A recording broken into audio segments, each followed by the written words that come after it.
বন্ধুরা দেখুন, একটা পাইপ আমরা পাইপের মাথায় এখানে নেট দিয়ে রাখছি, আর এই মাথায় দড়ি রাখছি, আর ভিতরে কিছু খাবার দিছি। তো এখন এটা আমরা পুকুরে ফেলে রাখবো, এই যে বাচ্চাদের নিচে, তাহলে এতে করে হবে কি শিং মাছ বা ক্যাটফিশ জাতীয় যত মাছ আছে এর মধ্যে ঢুকে যাবে। আর এটা আমরা একদিন পর তুলবো। তো তোলার রেজাল্টটা আপনাদের পরে দেখাবো।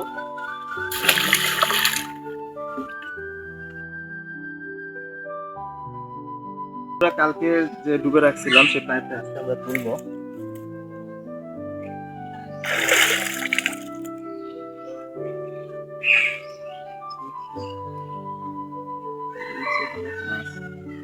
তো এমন একটা জিনিস উঠছে, আপনারা দেখলে হাসবেন। দেখা একটু, মানে দিছিলাম হচ্ছে শিং মাছটার জন্য, আর ডিশও নিয়ে আসছে আমরা বড়। তো উঠছে কি দেখেন।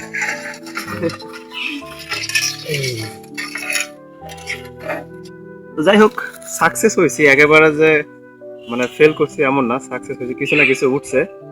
আর দেখি আরো কিছুদিন রাখবো, তারপর যদি শিং মাছ না ওঠে সেক্ষেত্রে আমরা কলসি ব্যবহার করবো।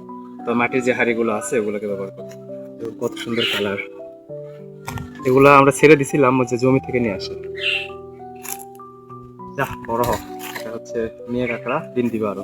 তো ঠিক আছে, ধন্যবাদ সবাইকে।